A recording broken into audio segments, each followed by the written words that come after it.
श्रीमन्नारायण नारायण नारायण, श्रीमन्नारायण नारायण नारायण, श्रीमन्नारायण नारायण नारायण, श्रीमन्नारायण नारायण नारायण। जय जय श्री राम, जय सीताराम, जय श्री राधेश्याम, जय जय श्री राधे कृष्णा, हर हर महादेव। सभी मित्रों को नमस्कार। जय श्री राम, जय श्री राधे कृष्णा, हर हर महादेव। मित्रों, आप सभी का सनातन धर्म रहस्य यूट्यूब चैनल में स्वागत है। मित्रों, आज हम बात करेंगे अश्विनी उपाध्याय वर्सेस कथावाचक। ऐसा इसलिए है क्योंकि एक वक्तव्य अभी अपने विगत दो दिन पूर्व वरिष्ठ अधिवक्ता, सुप्रीम कोर्ट के अधिवक्ता हैं अश्विनी उपाध्याय, जो भाजपा में बड़ा स्थान रखते हैं, अच्छे वक्ता हैं और बहुत अच्छे अधिवक्ता हैं, और उनका अभी जो स्थान है वो बहुत ऊंचा है। सभाओं में जाते हैं और भाषण अच्छा देते हैं हिंदू धर्म की रक्षार्थ, तो उसके लिए तहे दिल के लिए धन्यवाद। परंतु विगत 2 दिवस पूर्व उनका एक भाषण जो हमारे हृदय को चुभ गया, और न जाने मेरे जैसे कितने भाइयों को चुभेगा।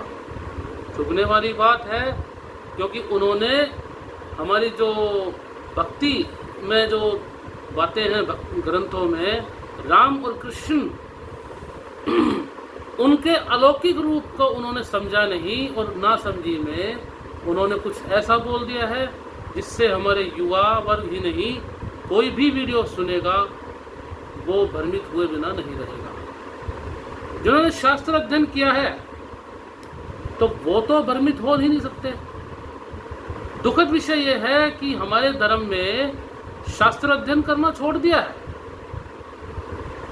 आज ये कहा जाता है कि यदि राम को जानना है तो वाल्मीकि रामायण पढ़िए, कृष्ण को जानना है तो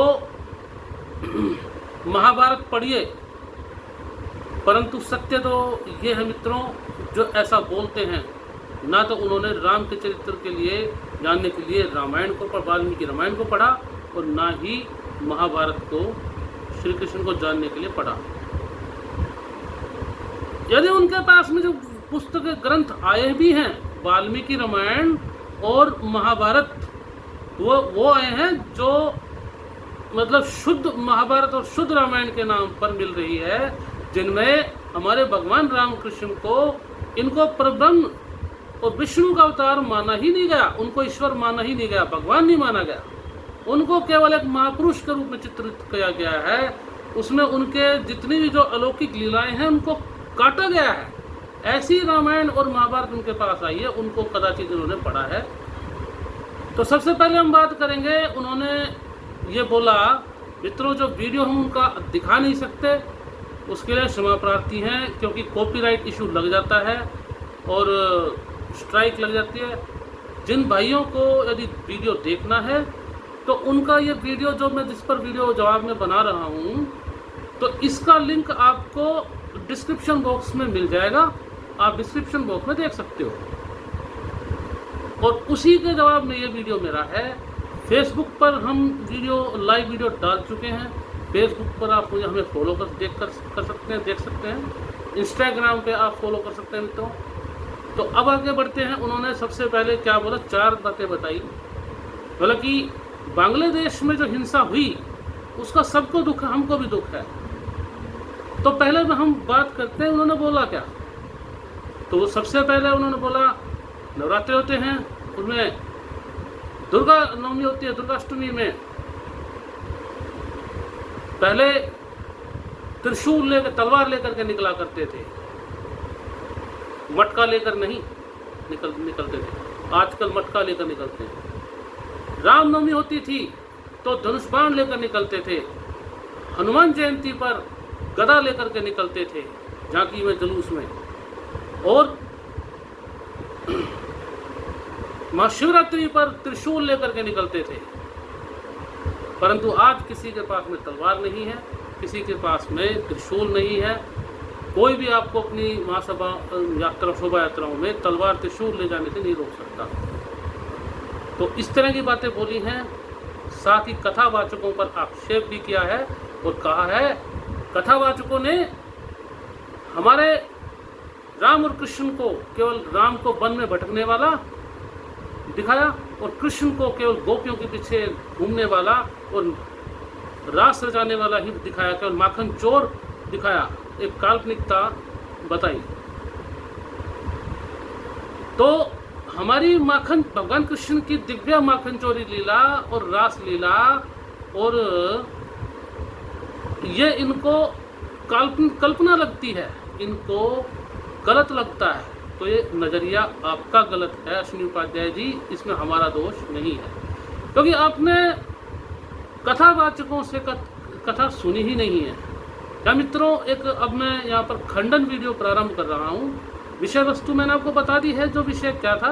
अब वीडियो देख सकते हैं, और ज़्यादा बोला तो उसमें वीडियो लेंथ हो जाएगी, अनर्गल बातें हो जाएंगी। तो सबसे पहले बात करें तो मटका लेकर के निकलते हैं, ये बोला दुर्गाष्टमी पर नवरात्रों में। भाई, हिंदुओं ने यदि माता के शस्त्रों की पूजा की नहीं होती तो दशहरे पर आरएसएस में भी शस्त्र पूजा चलती है। हमारे भविष्य पुराण में भी वर्णन है, जो दशहरे पर शस्त्र पूजा है। मंदिरों में यदि मान लिया ये होता कि मटका ही पूजते केवल, तो किसी भी मंदिर में दुर्गा माता के हाथों में त्रिशूल नहीं होता, सुदर्शन चक्र नहीं होता और तलवार नहीं होती, धनुष बाण नहीं होते, यमपाश उनके हाथ में नहीं होता, तो बिना उनके ही होते। तो दूसरी बात, किसी भी मंदिर में आप गए हो, क्या आपने कभी भगवान की मूर्ति को, श्री राम लक्ष्मण की और हनुमान जी की मूर्ति को गदा धनुष के बिना देखा है? शिवलिंग के पास में त्रिशूल होगा, बिना त्रिशूल के देखा है? मंदिरों में आपको हर मूर्ति के साथ में शस्त्र मिलेंगे। तो कथावाचक जिन पर आपने आरोप लगाया है कि भगवान के जो शौर्यमयी गाथा नहीं सुनाते, तो इसमें आपकी गलती है, आपने कथा कभी सुनी ही नहीं है। 7 दिन की या 9 दिन की जो कथा होती है, आपने कभी सुनी है? मैं चुनौती देता हूँ आपको, सुन करके देखिए, जा करके देखिए, आपको पता चलेगा कि हमारे जो कथावाचक जो हैं वो कभी भी एक पक्ष की बातें नहीं करते। भगवान का जो भक्तों को आनंद देने वाला, उनकी यदि राम की जो दिखाते हैं, सौम्य रूप भी दिखाते हैं, तो रावण वध का प्रसंग भी सुनाते हैं और ताड़का वध का प्रसंग भी सुनाते हैं। इसी प्रकार से कृष्ण भगवान की कथा में, भागवत कथा में यदि माखन चोरी लीला दिखाते हैं और यदि रासलीला महारास लीला दिखाते हैं, गोपियों से नृत्य करते बताते हैं, तो साथ में पूतना वध से लेकर के तृणावर्त उद्धार और शक्टासुर उद्धार और ये कंस वध से लेकर के शिशुपाल वध तक शौर्यमयी गाथा भी बताते हैं। वो तो आपने सुनी नहीं। मित्रों, कथावाचकों की कैटेगरी डिसाइड आपको करनी है। मैं यदि आप नहीं करते तो मैं बता देता हूँ। जिस प्रकार से तीन बातें होती हैं जो हमारी गौ माता में, एक तो होता है जर्सी, जो गौ माता से मिलता जुलता है, वो गौ माता नहीं है। दूसरी है दोगली, जो जर्सी ब्रीड से देसी माता से तैयार किया गया मिक्स ब्रीड है, उसको दोगली नस्ल वर्ण संकर बोला जाता है, गौ माता नहीं। और एक होती है हमारी शुद्ध देसी गाय। उसी प्रकार से कैटेगरी है कथावाचकों में। एक तो जो मतलब अब्राह्मण हैं जो कथा कर रहे हैं, तो जो अब्राह्मण हैं जो और कथा कर रहे हैं, उन्होंने तो कोई कसर ही नहीं छोड़ी है अशास्त्रीय कृत्यों को करने में। मानते हैं कुछ कथावाचकों ने ऐसा किया है, परंतु क्या सभी कथावाचकों को टारगेट करना सही है? क्योंकि देवकीनंदन ठाकुर जी वो तो धर्म की बात उठाते हैं, अनिरुद्धाचार्य भी सोशल पटल पर धर्म के बारे में बोलते हैं, और इधर से मृदुलकांत शास्त्री जी हैं, आचार्य मृदुलकांत शास्त्री, डॉक्टर हरिमोहन गोस्वामी, इनकी कथाएं सुनी है आपने? आपने डॉक्टर राजेंद्र प्रसाद जी, राजेंद्र समझ आऊँगा, मलुकपीठाधीश देवाचार्य महाराज, डॉक्टर राजेंद्र दास जी महाराज, उनकी कथा सुनी है? आपने रामानुजी संत डॉक्टर राघवाचार्य जी की कथा सुनी है? बताइए, आपने कभी देखी है 7 दिन की 9 दिन की कथा? कभी सुनकर को तो देखिए, आपने तो खोल कर कभी नहीं देखी है। अब इन्होंने कहा साहब कि यदि आप किस युद्ध के मैदान में भेजना हो तो अपने कमजोर बेटे को नहीं, शक्तिशाली बेटे को भेजोगे। इसी प्रकार से उन्होंने कहा कि दशरथ से विश्वामित्र ने राम लक्ष्मण की मांग कथा सुनने के लिए नहीं करी,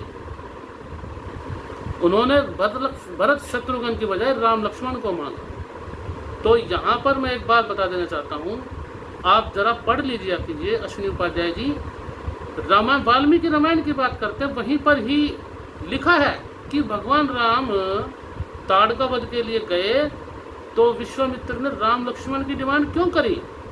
क्योंकि अहिल्या जो थी उसका उनका उद्धार करने के लिए भगवान श्री राम को वन में जाना था। ताड़का का वध भगवान श्री राम के हाथ में होना लिखा था। लक्ष्मण तो बहुत वीर थे, जो पूरी पृथ्वी को अपने विशेष रूप में अपने फण पर धारण करते हैं। एक अलग विषय है कि कभी बताएंगे कैसे धारण करते हैं, वो दिव्य लीला है, वो अलौकिकता है, किसी को पता नहीं, वो बाद में करेंगे बात, उसकी विषय में दूसरा हो जाएगा। तो शेष रूपी भगवान लक्ष्मण अवतारी और भरत जी और शत्रुघ्न, ये राम भगवान के ही अंश अवतार हैं, जो वाल्मीकि रामायण में लिखा है। भगवान राम ने कभी भरत शत्रुघ्न लक्ष्मण को अपने से कम नहीं समझा, तो आप कौन उनको कम समझने वाले? आनंद रामायण में कथा आई है, वाल्मीकि महाराज जी ने ही लिखी है ये, उसमें तो वर्णन ये भी आया है, हनुमान जी संजीवनी बूटी का पर्वत लेकर के जा रहे थे लक्ष्मण जी के इलाज के लिए, उनको क्योंकि मूर्छित थे वीर घातनी शक्ति से, तब वो पर्वत लेकर के आ रहे थे, तो उनको राक्षस समझ करके भरत महाराज जी ने बाण छोड़ा था, जो पर्वत से हनुमान जी जमीन पर आ गिरे थे।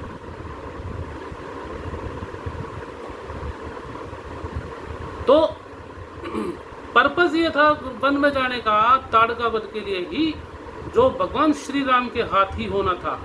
रावण के वध के लिए विश्वामित्र जी ने अपने जो दिव्य आयुध थे वो और जो शक्तियां थी अपनी बला और अति बला की जो शक्ति थी वो राम को ही देनी थी, क्योंकि भगवान राम के हाथों ही रावण का वध होना था, राक्षसों का वध होना था।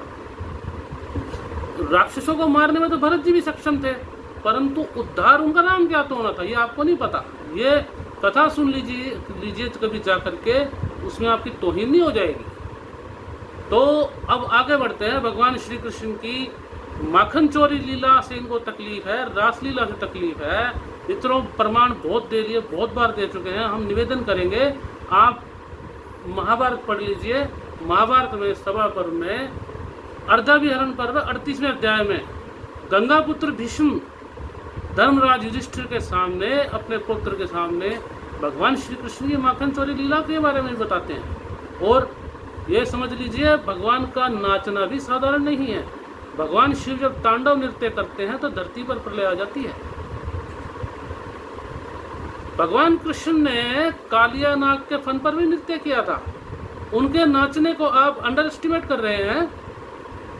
आपने शास्त्र अध्ययन नहीं किया है, ये आपकी गलती है। परंतु आपके वक्तव्यों से हमारे धर्म के जो युवा हैं बहुत भ्रमित हो सकते हैं। तो पहले जब आपकी स्थिति क्लियर नहीं है तो आप औरों के सामने कैसी बातें कर रहे हैं? तो आपको सोचना चाहिए श्री उपाध्याय जी कि आपके एक शब्द से वो कितना ज़्यादा नुकसान कर हो सकता है। नुकसान ये होगा कि हमारे धर्म में फूट पड़ जाएगी। तो आप धर्म को एकता की बात करने की बात कर रहे हैं या खंडन उनका टूट फूट की बात कर रहे हैं? क्योंकि आपको मैं बहुत अच्छा मानता हूँ। अब आज के बाद तो मैं भी आपका वीडियो देखने से परहेज करूँगा। तो मेरे जैसे ना जाने कितने हैं जो राम के कृष्ण के भक्त हैं जो आपसे कट जाएंगे। तो आपने तो काट कर दी। दूसरी बात, आपके बांग्लादेश में कितने फॉलोवर हैं, पाकिस्तान में कितने फॉलोवर हैं, क्या वहाँ पर आपकी बात सुन रहे हैं, पहुँच रहे हैं? यदि वहाँ पर आपके फॉलोअर नहीं है, आपकी बातें नहीं सुन रहे हैं, तो अपनी ये बातें किसको सुना रहे हैं? मतलब आपके कहने का ये है हमारे धर्म में एकता नहीं है। यदि एकता नहीं होती तो भाजपा 10 साल से केंद्र सरकार में है, तीसरी बार सरकार बनाई है। एकता नहीं होती तो कैसे मतलब कि विजयी होती भाजपा? तो यह तो बात छोड़ दीजिए कि एकता नहीं है। माता के नवरात्रों में कलश स्थापना का विधि विधान है। आप देवी भागवत पढ़ के देखिए, आप उसमें मिलेगा आपको कलश। अग्नि पुराण में लिखा है कि कलश स्थापना की क्या महत्ता है। आपने अग्नि पुराण नहीं पढ़ा, उसमें कथा कहानी नहीं, उसके अंदर कलश स्थापना की बातें हैं। भगवान श्री राम ने भी जब पुल बनाया था, उस समय रामेश्वर शिवलिंग की स्थापना करी थी, बालू से बनाया था और पूजा की थी।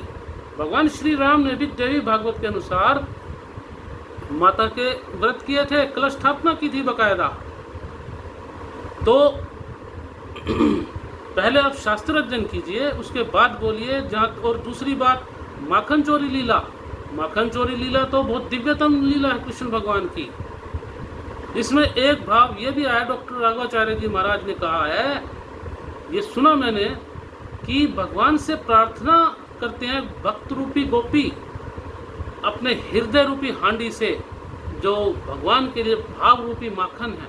हे प्रभु, हमारे उस चित्त रूपी माखन की चोरी कीजिए। इसका बहुत सुंदर वर्णन सूरदास जी ने भी किया है।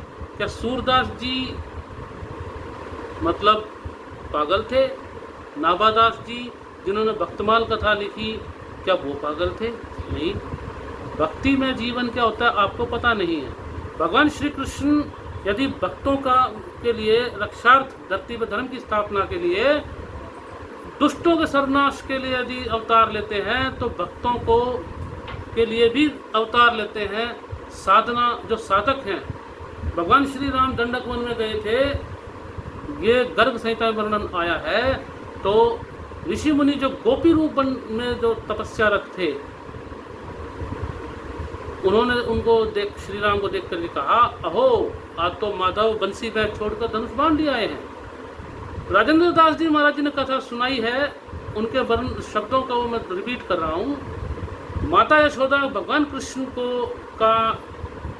भगवान राम की कथा सुनाती है, और जैसे रावण वध का वर्णन आता है, तो 3 वर्ष के कृष्ण गोपाल एकदम आंखें चढ़ा करके खड़े हो गए, और उन्होंने धनुष को बाण ऐसे लेकर के आकृति उन्होंने बनाई। उनको अपने राम के स्वरूप का स्मरण हो आया। तब वो भूल गए कि मैं कृष्ण अवतार में हूँ, द्वापर में हूँ। तो मित्रों, मैं विदा चाहूँगा। ज़्यादा तो बोलूँगा तो वीडियो लेंथी हो जाएगी। अगले वीडियो में नए विषय के साथ मैं पुनः लौटूंगा। आपको वीडियो कैसी लगी उसके लिए आप कमेंट अवश्य करें। मित्रों, चैनल को सब्सक्राइब करें, शेयर कर दिया करें। मित्रों, यदि आप शेयर नहीं करोगे वीडियो, तो हमारा वीडियो बनाना सार्थक नहीं है। व्यू कम आते हैं तो हमारा हौसला नहीं बढ़ता, अधिक व्यू बढ़ते हैं तो हमारा हौसला बढ़ता है। ये हम धर्म के लिए ही कर रहे हैं। जय श्री राम।